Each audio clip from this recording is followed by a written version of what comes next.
Selamat siang, selamat sore, selamat malam, Sobat Desa.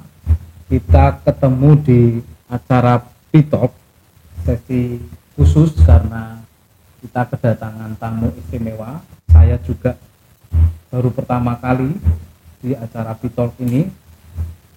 Saya Solahuddin, saya sehari-hari bekerja sebagai pengangkut sampah di Pasti Angkut. Saat ini di Jogja sedang kesulitan mengatasi sampah karena tempat pembuangan akhir kita sedang ditutup selama kurang lebih 45 hari. Nah, di masa darurat sampah ini gitu ya, darurat sampah di Jogja ini, kemudian dikumpulkanlah banyak aktor-aktor penting yang punya gagasan, praktek, pengalaman dalam mengatasi masalah sampah. Salah satunya atau salah duanya yang sudah hadir kali ini ada Teh Meli dan Teh Lia yang jauh-jauh dari Bandung datang ke Jogja dan mampir ke Panggung-Harjo yang diminta untuk sharing tentang bagaimana kita mengelola sampah sehingga bisa meniadakan sampah. Salam Teh Meli, salam Teh Lia. Yang Teh Meli yang mana? Teh Meli. Teh Lia. Masih kuliah semua ya? Iya. Kalian masih kuliah ya? Oh iya. Masih muda kita. Ya, Teh Meli dan Teh Lia ini dari YPBB. Ya. Bisa dijelaskan secara singkat dan padat YPBB itu apa dulu sebelum kita nanti cerita soal zero waste. Apa Teh? YPBB itu kepanjangan dari Yaksa Pelestari Bumi Berkelanjutan. Kita base-nya ada di Bandung dan berdiri sejak tahun 93. Jadi usianya sudah cukup lama ya, 30 tahunan lah usianya. Jadi kalau untuk orang dewasa itu udah mateng ya, udah 30 tahun. KPR udah lunas. Udah lunas.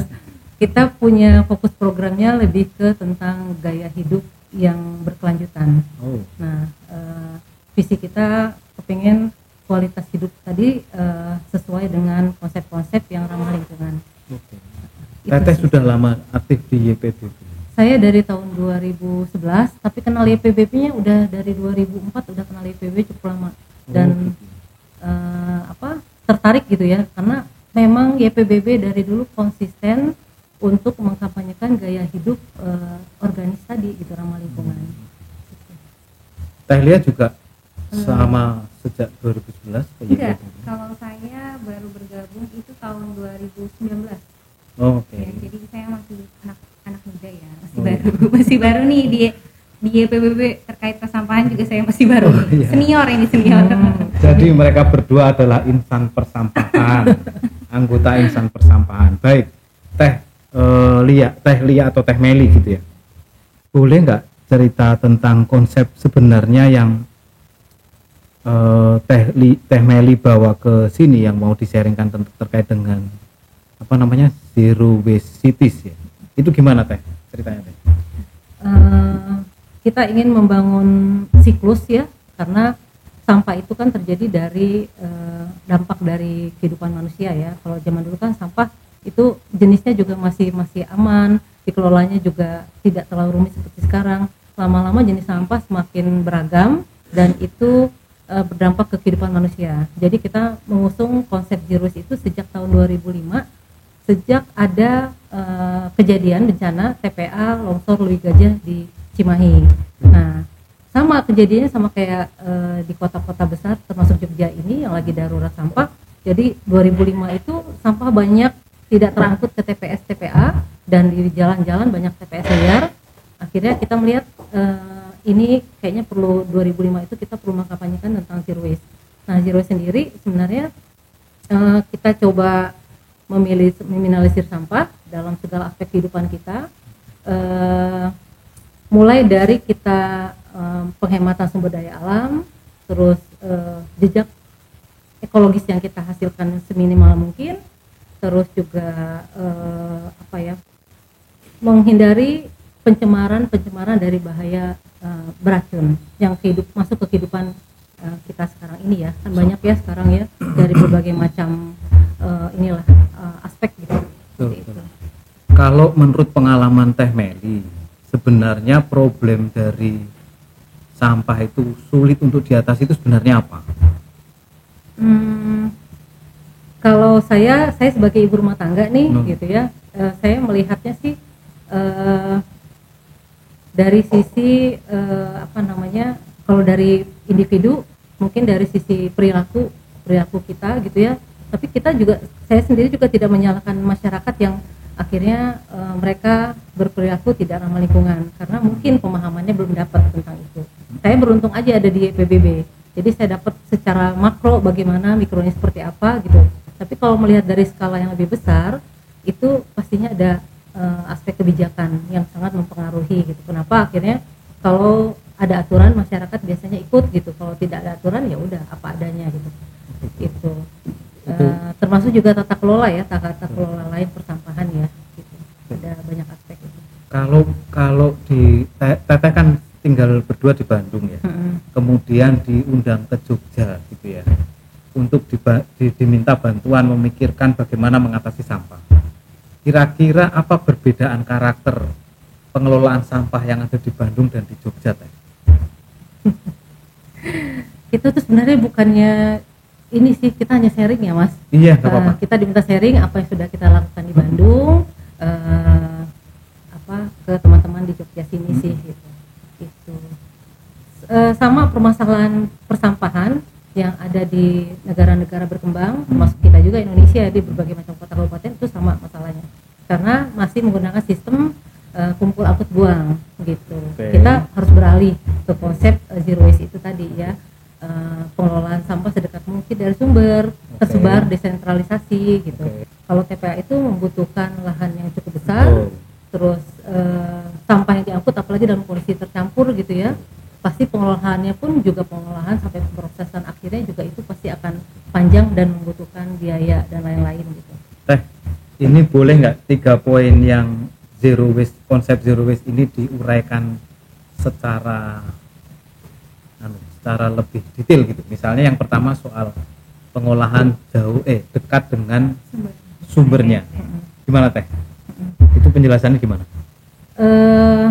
Kita membuat model prototipenya ya, pilot projectnya itu skala RW, dan itu akhirnya di scale up skala kelurahan.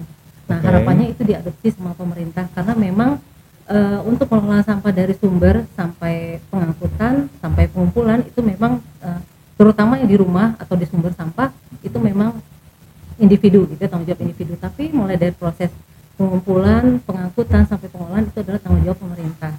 Nah, jadi kita mendorong bahwa pemilahan itu harus dilakukan di sumber. Jadi tidak sampahnya dari rumah tercampur terus dipilahnya di TPS gitu ya sama petugas sampah. Kita mendorong pemilahan itu dilakukan di sumber. Supaya memudahkan untuk langkah proses berikutnya gitu.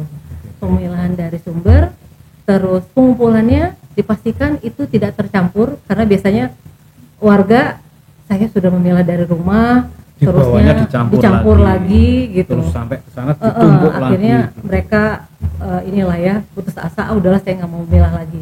Jadi kita memastikan bahwa pengumpulannya terpilah, pewadahannya juga terpilah dan diolah sedekat mungkin dari sumber. Sumbernya ini bisa skala level rumah, bisa RT, RW, kelurahan, kecamatan, sampai level kota, kawasan itu. Lalu yang kedua apa tadi Teh? Yang ini sumber, yang kedua desentralisasi ya? Desentralisasi itu yang gimana Teh? Desentralisasi itu kita pengen, karena kita coba mengurangi sampah yang diangkut ke TPA. Jadi mana komposisi sampah, sumber sampah yang bisa kita kelola tersebar, terdistribusi sedekat mungkin dari sumbernya. Gitu. Misalnya kayak, kita membuat pusat pengolahan sampah skala RW gitu ya, skala RT. Jadi kan pasti sampah yang diangkut ke TPS itu akan berkurang. Misalnya rata-rata organik itu 50-70%, mungkin 40-60% organik, sisanya adalah residu dan yang daur ulang ya. Yang daur ulang itu kita nggak urus karena banyak banget pelaku yang menerima sampah daur ulang ya, mulai bangun sampah atau pengepul dan lain bandar gitu. Nah yang organik ini yang punya nilainya kecil gitu ya, tapi komposisinya Juga paling besar dan ada semacam dianggap rumit lah gitu untuk mengelolanya. Nah, jadi kita membuat program dari Zero Waste Cities ini secara desentralisasi supaya tadi organik bisa dikelola, terus yang diangkut hanya residunya aja. Mungkin dia Jadi, bisa nambahin? Iya, Ya, Dahlia. Iya, sebenarnya mungkin ini ya tadi terkait dengan desentralisasi juga ya. Yang paling utama itu sebenarnya kuncinya untuk desentralisasi itu adalah pemilahan ya. Kan kita sebenarnya Zero Waste ini ngedorong untuk pemilahan dan pengumpulan terpilah gitu. Yeah. Ketika sampah sudah dipilah gitu ya dari rumah, itu kan akan diangkut juga kayak dikumpulkan secara terpilah juga ya gitu. Dan itu nanti sampah-sampah yang sudah terpilah pun akan menuju sarana penanganan yang sesuai dengan jenis sampahnya gitu. Sebenarnya itu konsep desentralisasinya juga ya. Jadi nanti kita lihat bahwa misalnya sampah organik itu udah selesai nih di rumah tangga, berarti udah selesai. Tapi ketika rumah tangga itu belum bisa menyelesaikan, itu sebenarnya tadi ya bisa naik gitu ke kawasan gitu. Nah, itu berarti bisa dikelola di kawasan. Terus bagaimana sampah daur ulangnya gitu. Tadi mungkin biasanya sampah daur ulang kan sama nggak ya dengan yang di sini? Kalau di sana tuh ada pengepul ya gitu. Kayak bandar-bandar gitu ya.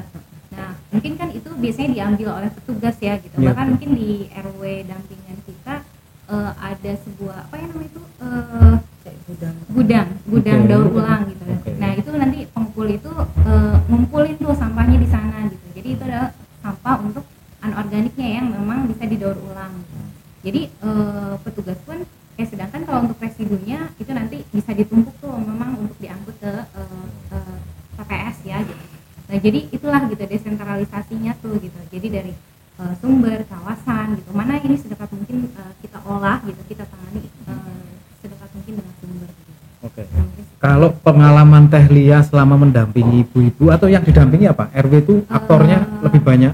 Nah, kebetulan kalau saya biasanya lebih pendampingan ke pemerintahnya. Oh, ke pemerintahannya. Ya, Oke. ya kita Berarti mendorong mungkin saya tambahin ya. Iya, Kalau misalnya salah. kalau soal Zero Waste Cities ya tadi soal model sebenarnya nggak bisa selesai untuk pengembangan model aja ya. Oke. Seperti yang dijelaskan oleh Bu Meli gitu. Iya. Tapi yang perlu kita dorong adalah tadi tata kelolanya gitu. Dari segi regulasinya, dari Oke. segi kelembagaan, Anggarannya gitu. anggarannya itu perlu kita ini juga nih, perlu kita arahkan ya, perlu kita atur gitu. Apalagi terutama untuk regulasinya ya, untuk sebenarnya kan terutama untuk pengawasan ya nanti kedepannya seperti apa gitu. Itu juga perlu diperkuat gitu. Ya untuk mendorong itu juga menjadi sebuah tantangan ya untuk penerapan Zero Waste Cities gitu. Kalau misalnya regulasinya tidak mendukung, ya mungkin itu yang akan membuat tadi pemilahannya mungkin akan menurun gitu, pengumpulannya petugasnya juga mungkin nggak mau mengangkut secara terpilah gitu. Oh, Sebenarnya jadi itu pendampingan YPBB ini lebih ke advokasi ke pemerintah gitu atau gimana? dua-duanya kita Dua-duanya dua-duanya juga. Ke warga juga? iya ada Edukasi juga? iya Karena Bentuknya kita- apa Teh? Karena kita ngelihatnya kita membuat modelnya mengandalkan melibatkan warga gitu ya. Tapi setelah itu kita melihat evaluasi, nggak bisa nih kita hanya membuat model di kawasan aja. Oke. Permasalahan-permasalahan yang ada sudah kita identifikasi, berarti kita harus, karena ini tanggung jawab pemerintah, kita harus melakukan advokasi ke pemerintah. Baik. Nah, ini peran timnya Lia ya, melakukan advokasi Oke. kepada Iya. kabupaten gitu. Jadi kita dari segala sisi Mm-mm. modelnya iya gitu, kita coba membuat sebuah model ya, percontohan gitu bagaimana, dan dari segi tata kelolanya juga perlu kita Iya. kita dorong gitu. Oke. Kalau konteksnya Desa Panggungharjo ya, Teteh ya. Jadi Panggungharjo ini juga sudah melakukan upaya mengelola sampahnya dari hulu sampai ke hilir. Pengennya semuanya bisa diselesaikan, dan alhamdulillah ketika ada darurat sampah seperti yang terjadi sekarang, warga yang mau berpartisipasi dalam pengelolaan sampah ini tidak ada kendala soal pengangkutan sampah dari rumah Iya, mereka iya. gitu. Tetapi isu-isunya memang hampir mirip. Jadi ada penolakan, saya sudah milah dicampur lagi, apalagi gitu. Nah, inovasi-inovasi semacam ini, kalau yang kira-kira yang diinisiasi YPBB Zero Waste Cities itu, apakah bisa diimplementasikan di level desa, gitu ya? Atau lanjutannya, apakah ini juga bisa melengkapi, menyempurnakan proses inovasi yang sedang lakukan di desa ini, kira-kira di mana titik temunya? Ya, oke. Mungkin kalau dilihat ya, tadi juga saya sempat diskusi gitu ya dengan Pak Lurah. Kalau dari segi tata kelolanya ya, beliau sudah mendorong gitu terkait agar tata kelola ini mendukung tuh sistemnya gitu. Kita tahu ya bahwa sekarang tadi sistemnya tuh udah ngedorong untuk pengangkutan hanya residu gitu ya. Bahkan tadi juga ada suatu pengembangan ya istilahnya instrumen kebijakannya gitu ya, di mana di situ juga ada sistem pengawasannya, ngelihat berapa banyak sih sampah yang diangkut gitu ya di masing-masing rumah gitu. Nah, sebenarnya untuk konsep zero waste itu bisa diterapkan nih gitu ya, tinggal kita sempurnakan sistemnya gitu. Dimana mungkin kan ini warga sudah memilah ya sebenarnya gitu, sudah memilah, bahkan tadi kalau memang nggak milah harus bayar gitu ya misalnya, harus bayar. Nah itu bisa kita dorong lagi gitu, memanfaatkan dengan mendorong dengan adanya edukasi bahwa pemilahan itu menjadi suatu hal yang wajib ya gitu. Kita perlu memisahkan terutama untuk sampah organik gitu agar tidak tercampur gitu. Jadi kan sebenarnya kayak itu kan yang menjadi masalah gitu, sampah daur ulang itu turun gitu ya si nilai jualnya, ataupun jadi bau, banyak penyakit gitu dan lain sebagainya. Sebenarnya sampah organik gitu minimal tadi sebenarnya bisa mengolah sampah organik gitu, bisa memilah sampah organik, dan organik itu didorong untuk memilah untuk diolah di rumah. Kan itu sebenarnya sesuatu yang sudah dikerjakan ya di sini gitu, tinggal edukasinya nih gitu kita dorong kembali ya gitu. Terus berikutnya di tahap berikutnya tadi sih sempat nanya juga ya gitu, pengumpulannya bagaimana untuk sekarang gitu, masih ada ya dicampur walaupun mungkin dipisah ya antara organik gitu dan residu gitu. Nah itu mungkin sebenarnya menjadi sebuah usaha ya gitu agar sampahnya itu tidak tercampur lagi gitu. Nah mungkin kalau dari sarana gitu di Zero Waste City sebenarnya kita coba mengembangkan ya sebuah sarana kayak pengumpul. Kalau di sana mungkin karena padat penduduk ya, jadi masih pakai gerobak gitu. Kalau di sini kan pakai motor ya gitu. Ya, itu juga bisa di ini. Jadi emang terpilahnya tuh sama sebenarnya, pakai kalau di sana tuh pakai ember-ember cat gitu. Ya, kalau di sini kan udah pakai tong-tong seperti itu gitu. Nah, itu di sana ada penjadwalan gitu, itu seperti apa organiknya kapan gitu, terus residunya kapan gitu. Nah, itu sebenarnya menjadi suatu agar menjaga ya si sampah itu tuh tidak tercampur. Nah tapi selain itu juga kita perlu menyiapkan nih para petugas gitu, kita coba edukasi juga gitu kalau di sana ya gitu. Nah mungkin kita latih gitu agar si sampahnya itu wajib terpilah nih, kalau memang sudah terpilah gitu, jangan dicampur kembali. Bahkan petugas tersebut gitu ya, kalau di sana kita sebutnya petugas pengumpul ya, bisa menjadi edukator, gitu, jadi edukatornya gitu. Nah jadi pas nanti masuk gitu ya, misalnya ke titik kumpul atau ke sarana penanganannya gitu ya, memang itu sudah bisa diolah atau udah bisa ditangani sesuai dengan jenis sampahnya. Jadi sebenarnya bisa, kalau tadi pertanyaan bisa diterapkan nggak sih di sini, sangat bisa gitu. Kita nanti tinggal atur, tinggal sempurnakan sistemnya seperti apa gitu, agar tadi ya bisa zero waste sebenarnya tadi ya, untuk memanfaatkan gitu sampah yang timbul itu tuh bisa ditangani untuk daur ulang sebenarnya, bisa didaur ulang kembali ya gitu. Tapi memang untuk permasalahan residu ya memang itu mungkin agak berat ya untuk kita tangani kembali lagi gitu, itu mungkin dengan cara yang ada saat ini gitu. Tapi ya kayak daur ulang sampah organik itu kita maksimalkan untuk dipisahkan dan ditangani, jadi seperti itu ya. Baik, terima kasih. Kalau kira-kira tantangannya apa? Tantangannya kalau kita karena bergerak ke ke konsep zero waste gitu, ini tantangannya banyak banget, solusi-solusi yang kita anggap itu solusi kurang tepat ya, kita sering nyebutnya kan false solution ya gitu. Jadi banyak seperti itu bagi kita. Dan maksudnya solusi short solution atau force solution? Jadi gimana? Jadi ada banyak orang ingin menyelesaikan masalah sampah gitu dengan cara yang cepat gitu dengan cara yang cepat, tapi itu sebenarnya nggak ramah lingkungan gitu, yang menyebabkan pencemaran baik ke segala macam ini ya, ke air lah, ke udara gitu, termasuk bahan-bahan beracun gitu. Terus ada dioksin yang keluar gitu, tapi itu yang penting kebanyakan melihatnya yang penting sampah hilang dari pandangan mata saya dengan cara apapun gitu. Termasuk juga ada banyak kan orang Indonesia kreatif ya, membuat ini itu segala macam, padahal ujung-ujungnya sebenarnya itu jadi sampah juga gitu. Ngapain kita membuat seperti itu gitu. Oke. Nah itu tantangan yang utama, dan satu lagi tentang tata kelola tadi ya, yang dia sampaikan. Mungkin juga dia nanti bisa menambahkan, karena itu yang cukup berat, apalagi dari sisi kelembagaan dan pendanaan tadi. Nggak jelas ini tanggung jawab siapa, gimana menangnya. Ini kayaknya bisa panjang, tapi bisa juga kita selesaikan sampai di sini. Oh, Iya. siap. Nanti kapan-kapan kita main di Nanti sini kapan-kapan lagi. kita lanjutkan. Tapi kalau sebenarnya saya masih dari tadi bertanya soal Teh Meli kan bilang soal tata kelola gitu ya. Terus ada Teh Lia ngomong soal regulasi. Singkat aja, kalau berdasarkan yang dilakukan teman-teman YPBB itu audit regulasi tentang sampah kita itu bagaimana?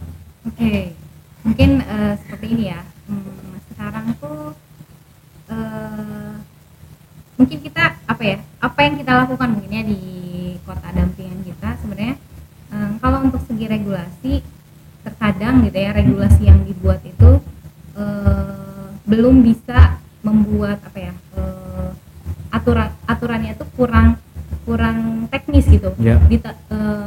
Sulit untuk kita terjemahkan gitu ya Ya. untuk yang ada di bawahnya. Jadi sebenarnya kalau untuk dari segi regulasi nggak cukup nih misalnya sampai level Perda gitu ya, ataupun mungkin sampai level Pergub gitu, ataupun ya inilah regulasi pemerintah daerah ya Pak. Tapi sebenarnya perlu ada aturan teknisnya gitu ya, level Perwal, level Pergub gitu. Nah tapi sebenarnya perlu ada lagi aturan teknis lainnya seperti SOP ataupun kayak instrumennya gitu ya untuk mengawasi itu, biar nanti di lapangan pun gitu itu tuh bisa berjalan gitu. Jadi kita sebagai seorang awam ya misalnya membaca ya, lihat regulasinya seperti apa, kan kita nggak ada yang, belum tentu gitu semua orang tuh tahu ya gitu. Nah itu sebenarnya yang menjadi yang harus kita benahi itu adalah aturan teknis nih, agar teman-teman kita yang di lapangan gitu ya untuk menjalankan terutama untuk pengolahan sampah ini tuh biar lebih tahu bagaimana cara menjalankan hal tersebut gitu, mengimplementasikan aturan-aturan tersebut. Sebenarnya sejalan dengan Pak Lurah sampaikan ya, Ya. udah kebijakan banyak tapi instrumennya nggak disiapkan. Itu kira-kira juga jadi rekomendasi dari Teh Meli dan Teh Lia Iya. untuk mengatasi sampah dari aspek itu tadi. Iya, regulasi juga. Jadi memang itu yang perlu kita dorong gitu. Jadi selain ada peraturannya nih di atasnya gitu ya. Nah tapi itu harus diturunkan gitu sampai level teknis gitu, agar penerapannya itu bisa berjalan. Gitu. Itu yang bikin siapa Teh? Pemerintah. Kita hanya bisa Kok kayak mendorong. ragu-ragu gitu Pemerintah. Iya, ngomongnya? pemerintah Itu banyak. kita hanya bisa mendorong. Oh iya. Mendorong, dan kadang-kadang kita terlibat juga untuk Iya. pembuatan Kebetulan produk. ya mungkin kami juga bantu untuk membuat ini ya. Kita baru masuk ini perdanya Kota Bandung, Kota Cimahi gitu, Kabupaten Oke. Bandung, kita terlibat di situ. Tinggal memang menjadi PR itu untuk menurunkan menjadi peraturan teknis lainnya. Gitu. Kita ada ini ada rencana teknis pengelolaan sampah skala kelurahan, kita juga ada. Oh iya Teh. Jadi, Boleh di-share Teh? Boleh nanti. Boleh.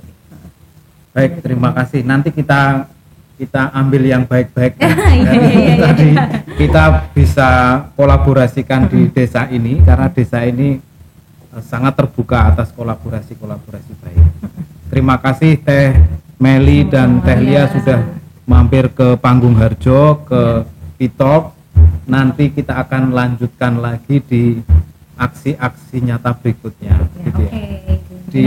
Atau ada yang mau disampaikan tuh dengerin, mengolah sampah itu kadang-kadang juga bisa bikin masalah baru. Iya. Tambahin apa tadi? Residu apa tadi?